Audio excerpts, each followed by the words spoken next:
present those after the presentation. We do realize that the opinions of some of our audience members may not represent the league's position, and that's okay. We're all here to have a respectful discussion and learn more about this issue. So Sylvia, I'm turning it over to you. Thank you so much, Karen. So my name is Sylvia Bernstein. I am the coalition coordinator for the Yes on Proposition 113 National Popular Vote ballot measure. And I also would like to welcome everybody here today. Thank you so much for sharing your happy hour with us. We appreciate you coming on board. Just to reiterate what Karen said, if you would type your questions in the Q&A area, that's going to help me to keep them organized and consolidate them if need be for Senator Foote. So I'd like to start out by introducing Senator Foote. Senator Foote currently represents Senate District 17. Before that, he served for 6 years in the Colorado House of Representatives. He is the chair of the State Veterans and Military Affairs Committee. And most relevant to today's discussion, he was the 2019 Senate sponsor of SB 19-042, the National Popular Vote Bill. So take it away, Senator Foote. All right, thank you very much, Sylvia. Thanks to Karen as well for getting this all started.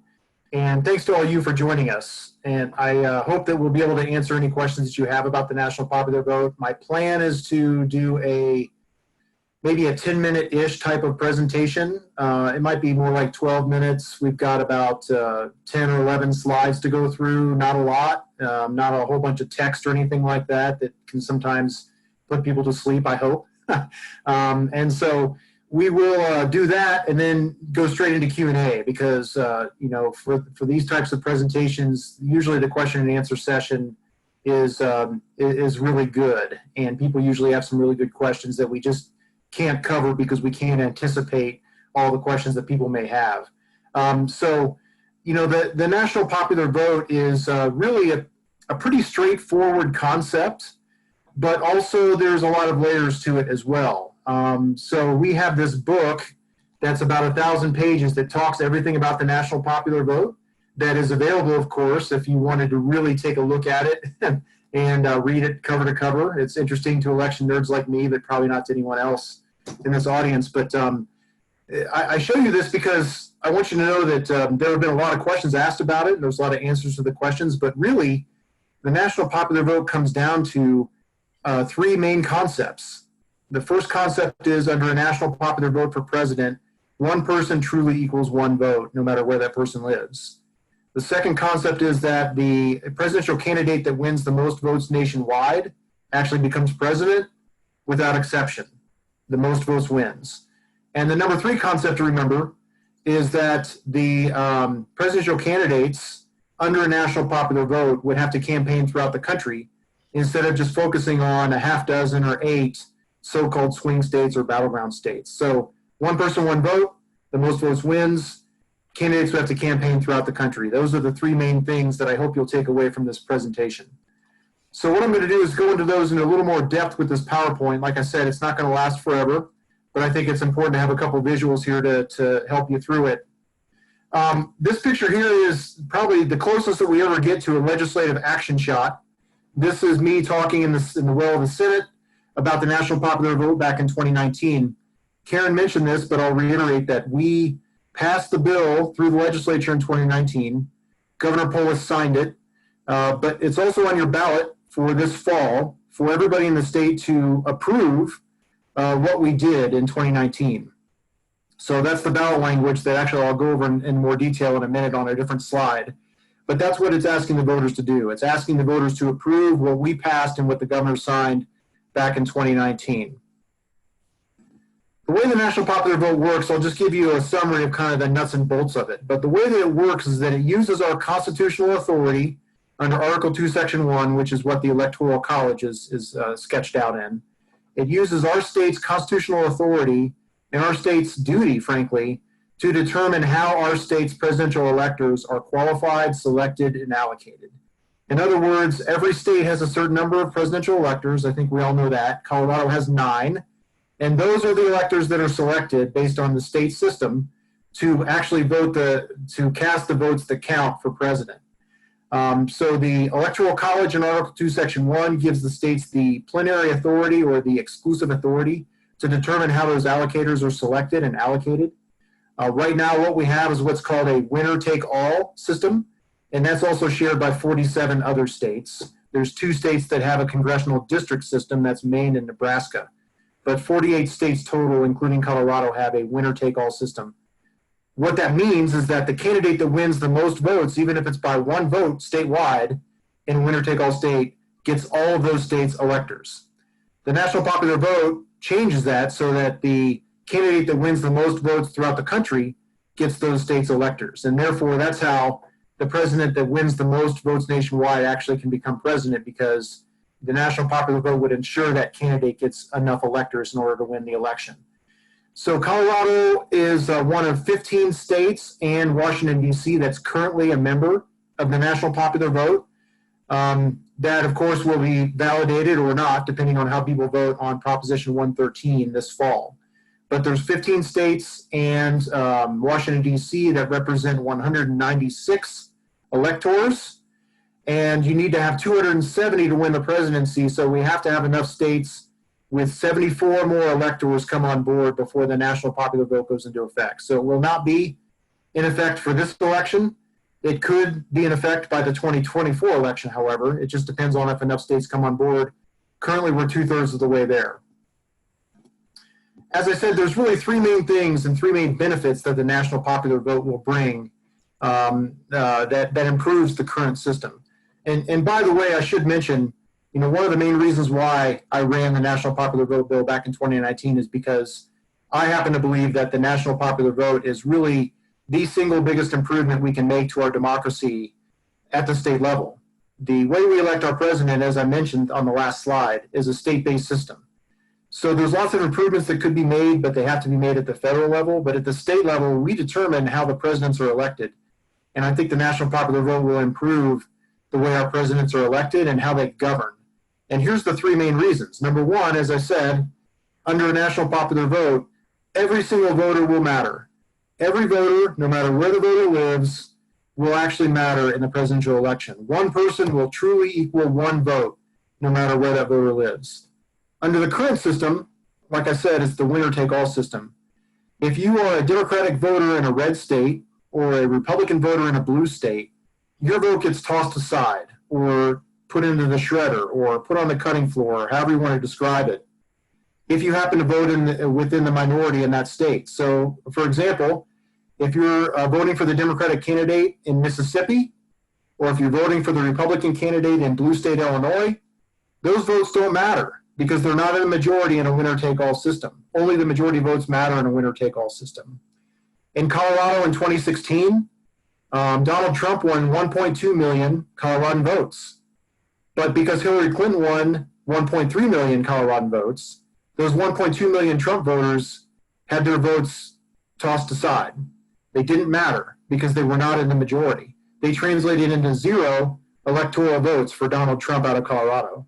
And also, if you take a look at the states around us, it's the similar, but vice versa, meaning that Hillary Clinton won about 1.2 million votes in the states of Utah, Wyoming, Kansas, and Oklahoma combined, but all of those voters and all of those votes that went for Clinton in those surrounding states turned into 0 electoral votes from those states for Hillary Clinton. So it works for both sides in that millions of Coloradans and millions of Americans' votes don't currently matter under the current system. But the national popular vote would change that because it makes the election for president a true nationwide election, just like the presidency is a nationwide elected office.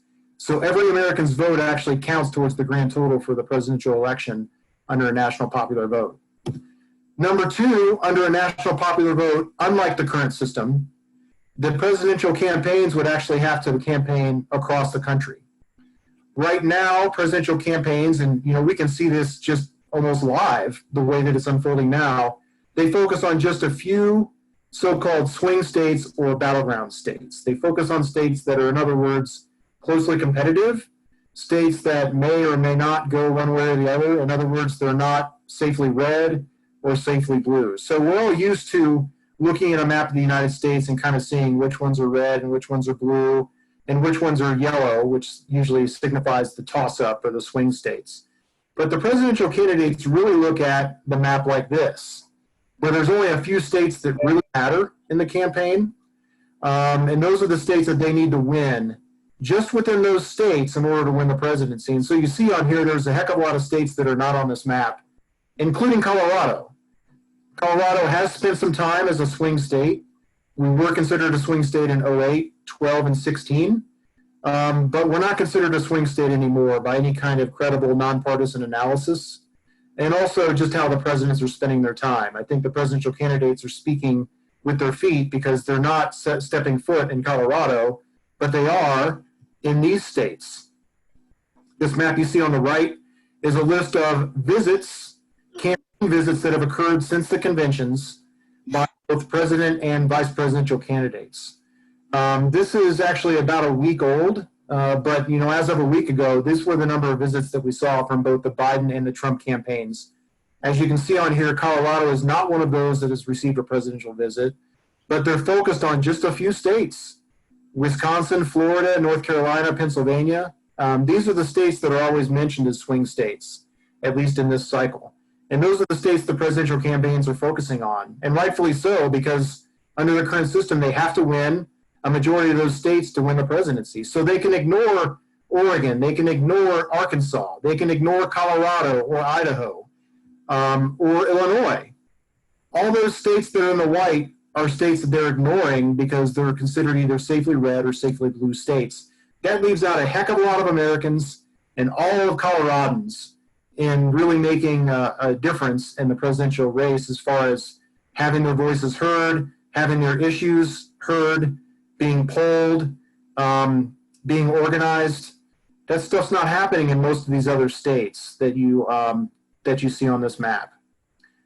Now, number 3, under a national popular vote, again, unlike the current system, the most votes would actually win, and that is the most votes across the country would actually win. So the presidential candidate that wins the most votes nationwide would be the president, period, without exception.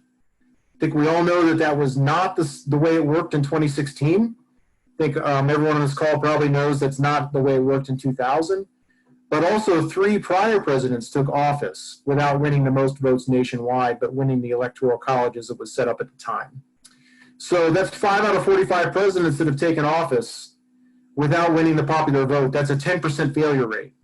Not only that, but there have been a number of near misses. 2004 was a near miss where John Kerry could have flipped just 60,000 votes in one state and become president, even though he lost the popular vote by almost 1 million. 1976 was a near miss. It's projected that President Trump could win re-election this time by losing the national popular vote by 5 million, but still winning the Electoral College. So it's a real possibility this time and going forward, but a national popular vote would change that. It would change around the way that our Electoral College votes are allocated so that the presidential candidate with the most votes would actually win. This is how we run every other election, everything from governor down to high school student council, for all I know, but certainly every other election like city council, county commissions, state legislatures across the country. There's no other election where the number 2 candidate can actually win. And certainly that's not the way it works in anything else that we do, like horse races or cycling races or football games. The number 2 candidate, the number 2 finisher is the number 2 finisher, not the number 1, except for the presidential campaign. And the national popular vote would align presidential campaigns with the same as we see with every other campaign, which is the candidate that wins the most votes within that jurisdiction. In this case, the presidency's jurisdiction is the entire country. The candidate that wins the most votes in that jurisdiction wins the election, period. So it's always a good time to talk about social and racial justice implications of certain policies, and certainly now is a good time to talk about that. And I won't go over that in great detail, but I will mention that some of you on this call probably know back from your high school civics days that the Constitutional Convention established representation in Congress as well as the Electoral College. Representation in Congress is the basis for the Electoral College. In other words, Colorado has 7 U.S. congressional seats to the House of Representatives and 2 senators. So therefore, we have 9 electoral college votes, and that's true across the board. But the way that representation in Congress started and the way it was in our Constitution involved a 3/5 compromise, which meant that slaves in the South were considered to be 3/5 of a person for the purpose of representation in Congress, and then also for the purpose of representation in the Electoral College. So we all know slaves had no rights whatsoever, including voting rights, but they were counted as 3/5 of a person anyway. Now, the practical effect of that was that the South had disproportionate influence both in Congress and when electing the president. And frankly, they liked it, and who wouldn't?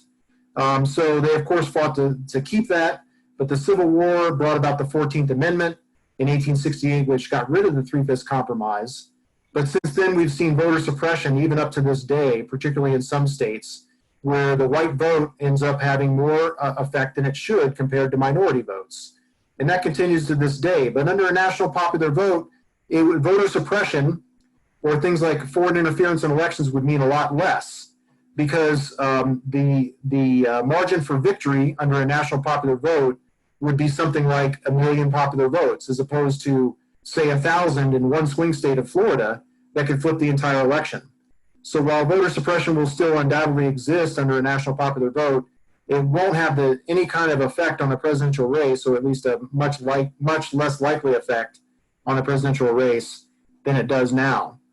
One other thing to mention is when I was talking about those non-swing states, or the 40-plus states that are presidential flyover states now, they have the vast majority of voters in communities of color.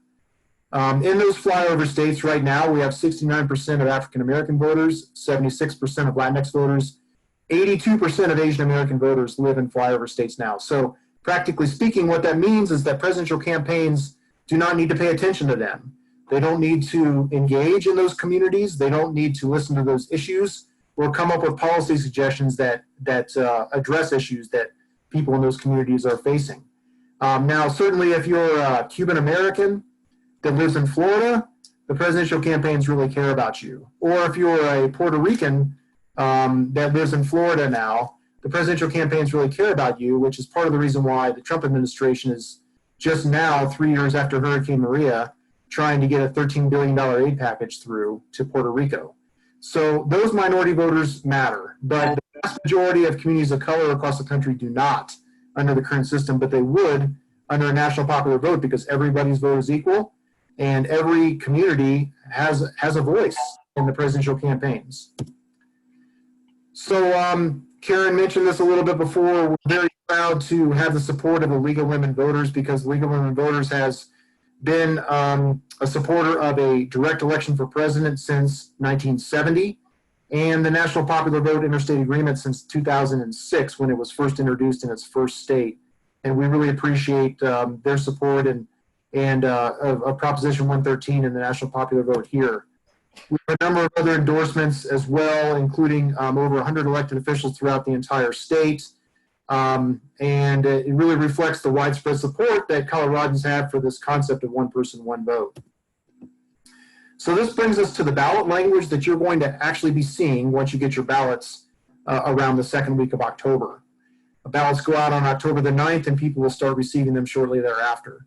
So what you're going to see for Proposition 113 is this one paragraph, which asks the voters of Colorado to approve what we did in the legislature back in 2019, passing Senate Bill 19-042. So if you agree with the national popular vote, if you think that one person should equal one vote, if you think that the candidate with the most votes nationwide should become president, if you think the candidate should campaign throughout the country, you should be a yes on the national popular vote, and you should be a yes on Proposition 113, because you agree that this should stay within Colorado law. So there's, as I mentioned before, there's usually lots of questions about the national popular vote, and many of those questions have already been vetted and answered on the nationalpopularvote.com website, which is the national website. That book that I showed you right at the beginning, it's on that website for free. So this is just one page where it goes through chapter by chapter of some of the different misconceptions or myths about the national popular vote and gives you an answer to all of those things. So it's a very good resource. If you think of things after this presentation, then you can go to that, or of course you can always contact us, and we're happy to answer your questions as well. We have a website as well. It's yesonnationalpopularvote.com. That's the Colorado website. There's lots of ways to get involved, including getting involved volunteering if you're interested. And that is the conclusion of my PowerPoint presentation, but I'm going to get out of here and make myself available for questions, and I hope that there are plenty of them as we continue to go forward with the presentation. Okay. All right. Let me fire back up here, and we definitely do have some questions. Some of them I'm going to combine here, but let me start you out with, do you know how many, this is I'm not sure who this name is, it's an email address. Do you know how many other states have a popular vote item on their ballot? Well, I think the question is asking about whether or not there's a national popular vote type of referendum like we're seeing in Colorado. Right. And, if that's the case, then the answer is 0. We're the only state that has it. And that's a function of the fact that we are fairly unique in that we have a provision within our Constitution that allows the people of Colorado to put something that we passed in the legislature to a vote. So I think we're all used to the idea that if something is not in state law, you can gather signatures and do an initiative that would put something in state law. This is the opposite of that. This is a referendum on something that's already in state law. And so the opponents of national popular vote raised a bunch of money, paid signature gatherers, and got this on the ballot for the entire state to vote on. So that's why we have this ballot measure, Proposition 113. But it asks the voters of Colorado to approve what we did in the legislature. And like I said, if you support the national popular vote, you should be a yes on Proposition 113. Okay. And just to remind people, if you do have questions, if you wouldn't mind putting your questions in the Q&A part. If you look down to the bottom of your screen and sort of hover there, you'll see where it says Q&A, and that really helps me to keep these questions organized.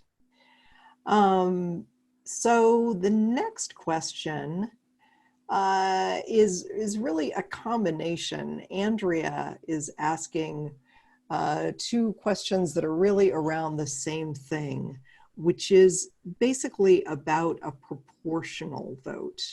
She says, you're still advocating for a winner-take-all system, but she feels that it should be proportional. So do you want to talk about proportional allocation for Andrea? Yeah, I'm happy to. So, I think proportional representation would be an improvement over the current system because more people would be represented in their votes for the vote for president, but it still would not get us to a one person, one vote type of situation like the national popular vote does. And that's for a couple of reasons. Number one, under a proportional system, you're going to have to do some rounding. Let's just say that you have a state with 10 electoral votes, like Minnesota, I think, has 10 electoral votes. And one candidate gets 55% in Minnesota. Well, you can't divide an elector in half. So you're going to have 6 electors go for one candidate and 4 electors for another candidate. So it's pretty unlikely that you're going to have a straight system where, exactly 60% of the electorate goes for one candidate and 40% goes for the other. In fact, that's actually very unlikely. It doesn't usually happen. So, you're going to have that issue where you still have some people dropping off because they're part of the rounding error.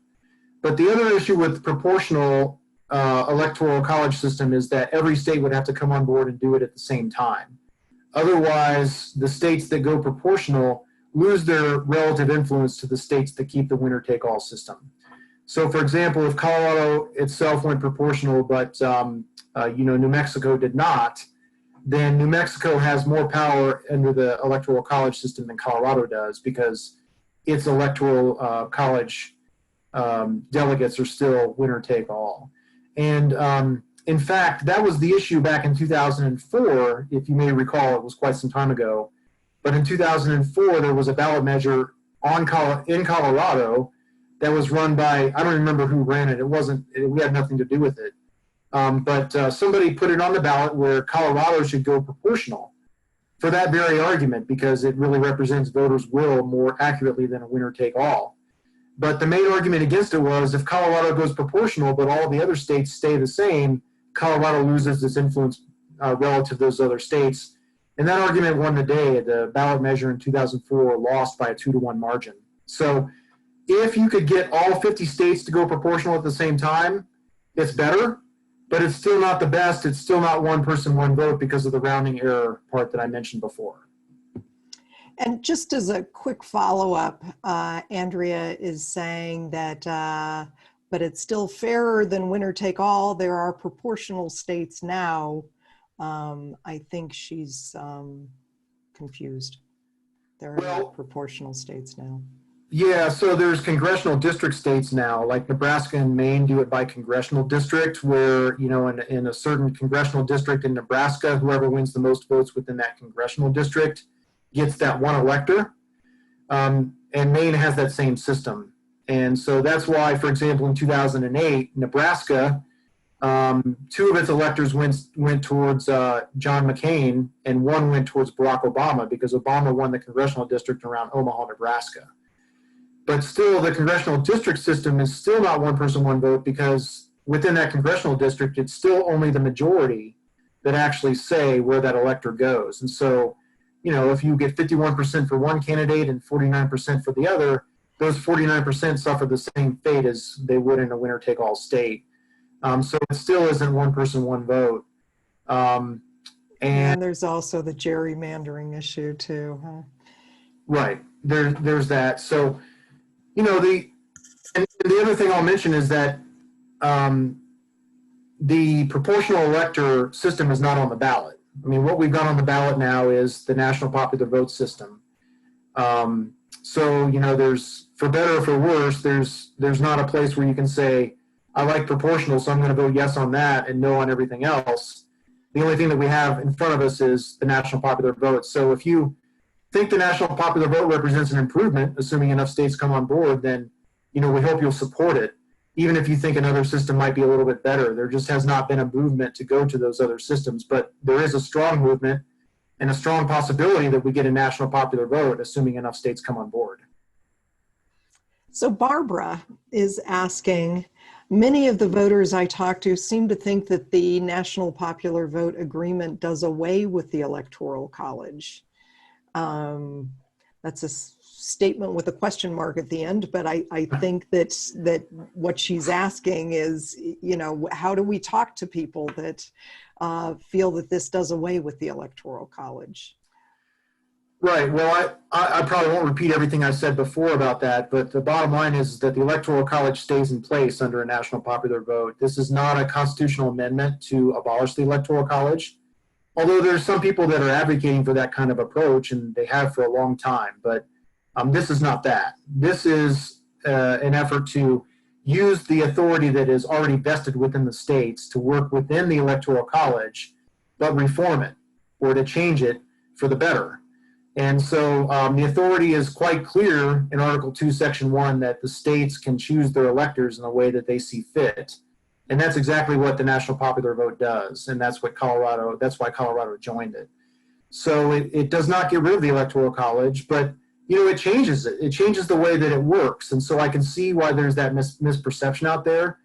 But the Electoral College is not spelled out in any great detail in Article 2, Section 1. It just says, states, you decide.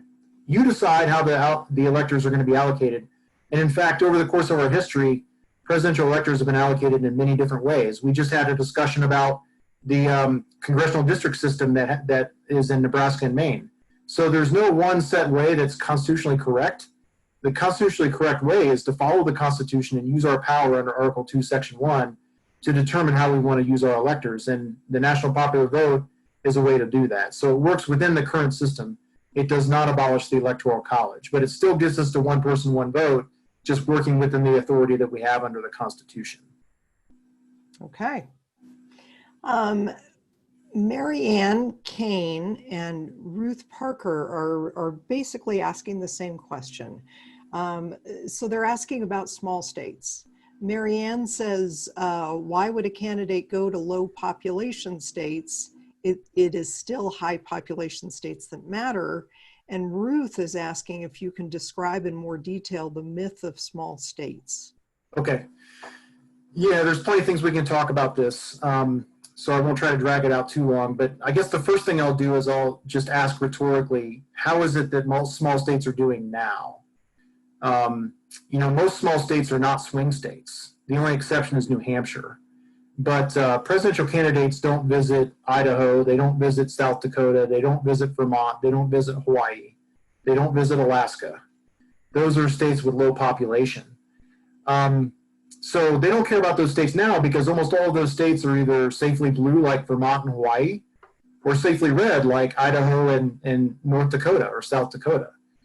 So those states are not part of the presidential campaigns as it stands now. And the national popular vote certainly would not make that any worse. And I think, in fact, it would make it a lot better because under a national popular vote, you would have to patch together a real coalition throughout the entire country and not just focus on a couple of swing states like we talked about before. So I'll also kind of mention that, first of all, there's a lot of our opponents talk about the small state issue. Colorado is the 21st biggest state. We're not really a small state like Idaho. We're the 21st biggest, so we're more of a medium-sized state. But if there are people that really do care about small states like Wyoming or Idaho in this whole thing, they should be a lot more concerned about the current system. Because under the current system, under the winner-take-all system that we currently have, the presidential candidate could win the top 12 most populated states by just one vote and win the entire election just by winning those top 12 states.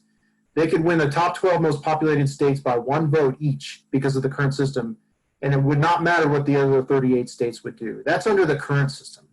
Under a national popular vote, when you do the math, that would actually have to be more like 2/3, where a presidential candidate would have to win 2/3 of the top 12 states in order to win the presidency under a national popular vote. So it actually helps smaller states relative to the current system. But the current system is not good for small states at all. There is just that misperception out there that it is. So a corollary to that I probably will just get into now because it's probably a question that's in the queue. I would imagine if it's not, it should be. Will be, what's the effect of the bigger states under a national popular vote? So we hear from the opponents that the national popular vote would mean that California and New York would control the election. That's one of their main talking points. So, first of all, the national popular vote doesn't change anything about the number of electors each state has. So California and New York by themselves do not control the election now, and they would not control it under a national popular vote either. But when we hear that particular talking point about California and New York, it's usually kind of code for saying that a Democrat would actually win under a national popular vote because Democrats win California and New York and they're two big states. Well, if you look at the math again and the stats behind what really happens, take a look at the top 5 most populated states. California is number 1, of course, but Texas is number 2, Florida is number 3, then New York is number 4, then Pennsylvania.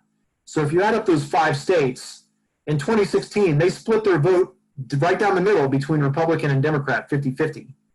So as it turns out, there's lots of Republican voters in California, just like there's lots of Democratic voters in Texas. Just like that there's lots of Republican and Democratic voters in Florida and Pennsylvania. And in New York as well, there's millions of Republican voters, even though they're not in the majority. So the national popular vote does not give one party or one candidate an inherent advantage. But when you mention California and New York, it's a bit scary. Certainly you can conjure up the image of blue states dominating, but that's just not the case. California and New York alone make up 18% of our population, but 18% is a heck of a lot less than what is necessary to win the presidency.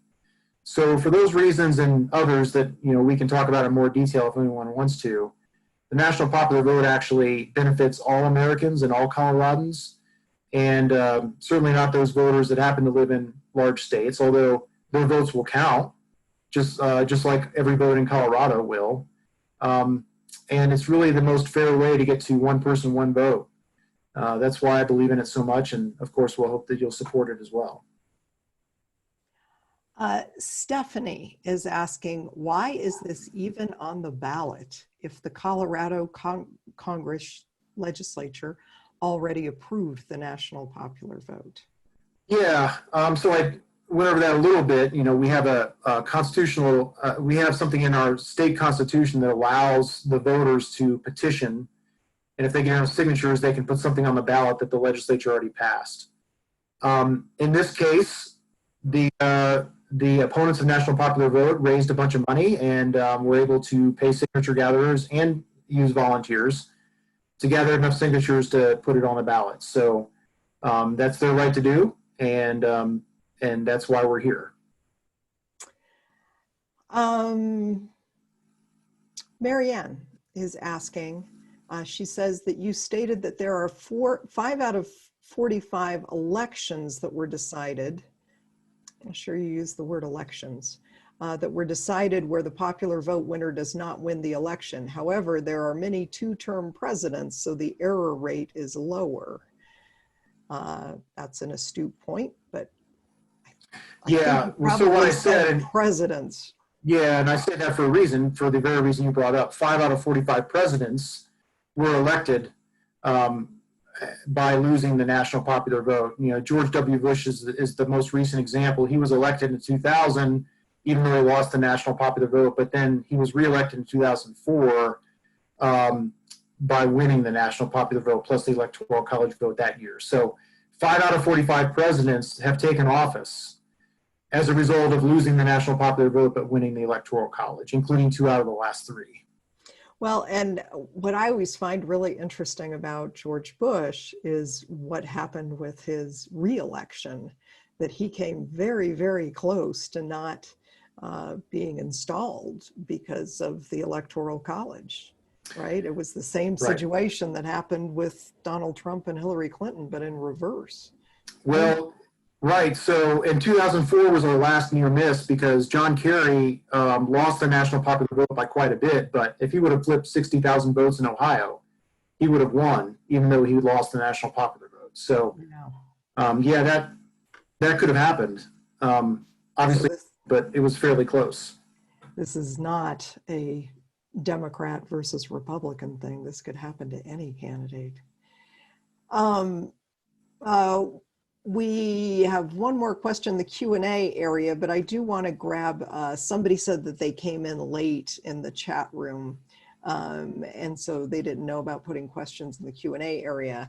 And Christy is saying, what is the resistance to this approach? So you've kind of hit on some of them with the California and all that, but is there... Yeah, so I guess what I'll tell you is, the national popular vote has been around since the mid-2000s. It was first introduced in 2006 in Colorado, actually. It didn't pass that year. It's first passed in Maryland in 2007. So it's been around for quite some time, including far before Donald Trump decided to run for president. And so during the first several years, it actually, really up until 2015, it passed a number of Republican-controlled chambers in their legislatures. It had very strong Republican support. But after 2016, we saw a big decrease in that. I think probably related to the fact that Donald Trump won, even though he lost the national popular vote. And so since then, we've seen a lot of Republican elected officials that have just been a no on this particular issue. And that's been unfortunate. That's exactly what we saw in Colorado. I introduced the bill on the very first day of session in 2019. And before our first committee hearing, every single Republican elected official had locked down against it. All the conservative talk radio had locked down against it. We hadn't even been able to put on our first committee hearing and talk to people about it. So like so many things, unfortunately now, it seems to really boil down to our national mood and sometimes people going into their partisan corners. I suspect that once Donald Trump is out of the picture, which at some point he will be, Once he's out of the picture, it will become less about that and more about the concept of one person, one vote, and the fact that the most votes should really win, like in every other election. But right now, a lot of the resistance has come from those that are Trump supporters because they view it as being an attempted repudiation of Trump. It's not that, but you can only say that so many times and people just may not believe it. But when you look at the history of national popular vote and certainly the way that that it's been constructed and certainly the way that it actually would work, you can see it's not really designed to be a repudiation of anyone or an attempt to elect anyone. It's really designed to make sure that we have a better democracy and a better republic. And if we elect the president by the most votes winning, or the presidential campaigns actually have to campaign throughout the country, they're going to be better candidates. They're going to care about more issues that concern more Americans. More Americans are going to vote because they're going to realize their vote matters and they're going to be more involved in the system. The president that eventually gets elected will be a better president because they'll govern more towards the entire country instead of just a small slice of voters and a small number of swing states necessary for that president's reelection. And it will really improve our system overall. But sometimes in our current environment, it's really hard to see through the current partisanship and really see the bigger picture. So I think that's really where a lot of the resistance has been coming recently. So Marianne is asking, why are we tying this to other states? Why not just allocate our electors based on the national popular vote? I read that as, why are we waiting for 270? Yeah, we could do that, but it wouldn't matter. It wouldn't make any difference because you have to have your 270 in order to make a difference. That's what it takes to elect the president. So if Colorado wanted to go out on a flyer and say, we're going to do something different, that's fine, but it's not really going to make that much of a difference until you get your 270. So it's predicated on your 270 coming on board, because then even if you have some holdout states, like say Wyoming doesn't want to join it, or Kansas doesn't want to join it, that doesn't really matter. Even though everyone in those states, their vote will still matter. Their vote will count towards the grand totals under a national popular vote, but it doesn't really depend on every single state coming on board in order for it to go into effect. So at this point, we are out of audience questions, so I'm going to ask you some questions of my own. Sometimes we hear, wouldn't it be better just to get rid of the Electoral College through a constitutional amendment? Why aren't we doing that? Sorry, I'm trying to read over the chat box, and it looks like there's someone was saying that I wasn't being heard very well. So if that's the case, let me know. I think you're fine. Okay. So you were asking about why shouldn't we do a constitutional amendment? Is that right? Yeah. Okay. Yeah.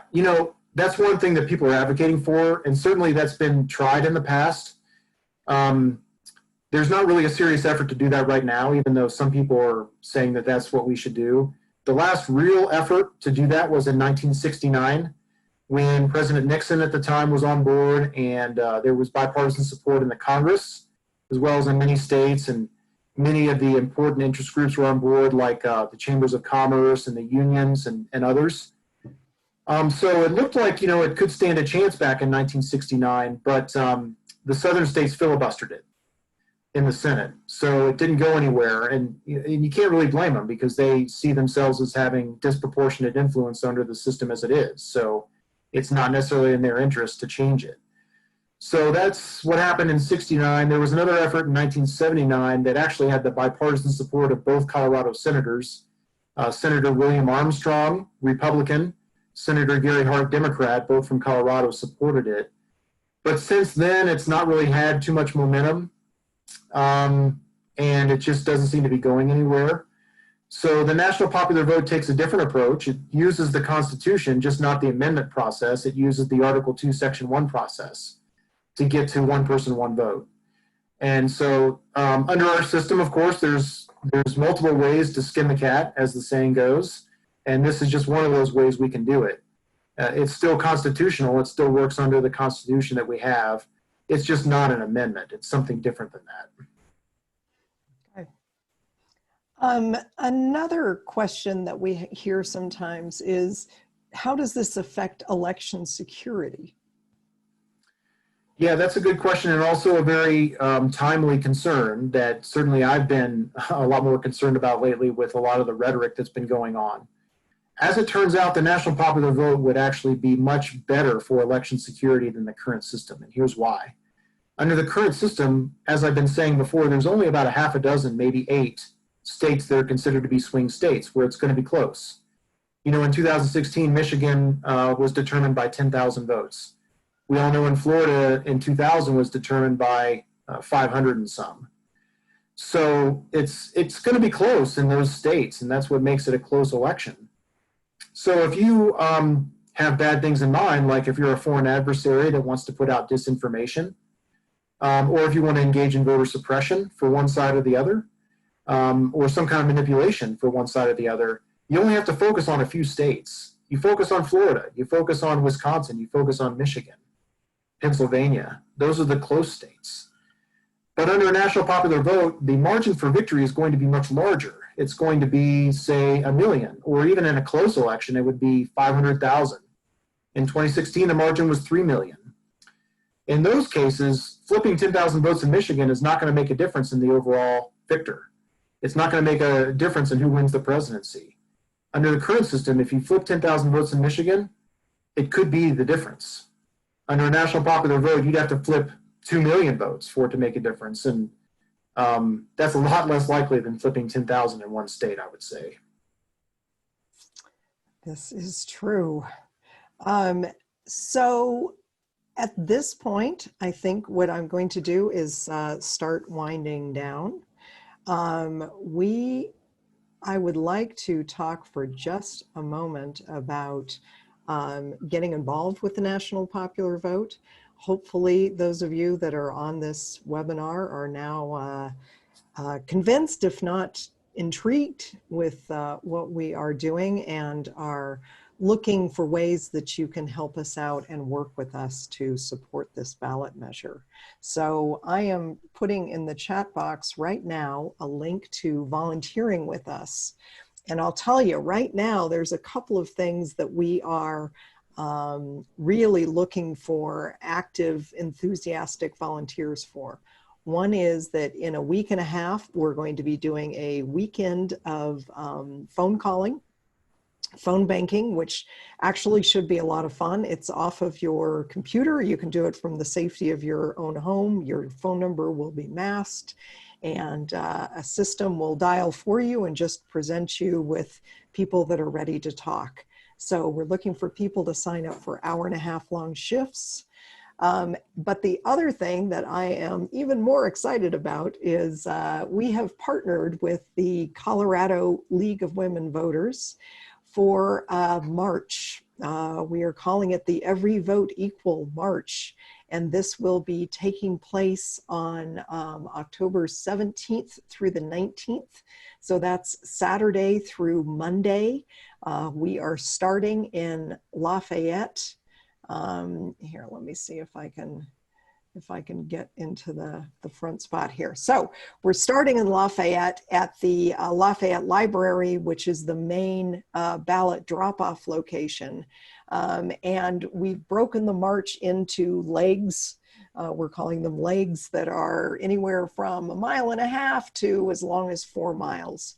And we're asking people to come join us, come have fun, dress up in your best patriotic clothing and big hats and bring signs, and we will have a big banner, and we are looking forward to being outside, being out of our houses, and marching to show our support for the notion of every vote being equal in this country. So if you are interested in joining us, please go to that link that I put in the chat box.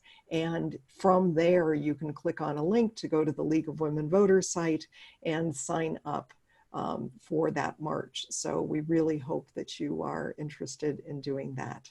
I would like to give a very, very sincere thanks to the League of Women Voters of Colorado, to President Karen Sheik, and to Executive Director Beth Hendricks, who has been hiding behind her "Every Vote Counts" sign there. But Beth, Beth is the person that really is running the nuts and bolts and making things like this happen. So big debt of gratitude to both of these ladies for not only tonight, but for years of support for the national popular vote. So our deepest thanks go out to them and to all of you for joining us today. So Senator Foote, Karen, anything else to say? Have a good night. Thanks for joining us. Yes. Thank you, everyone. Really appreciate you being here.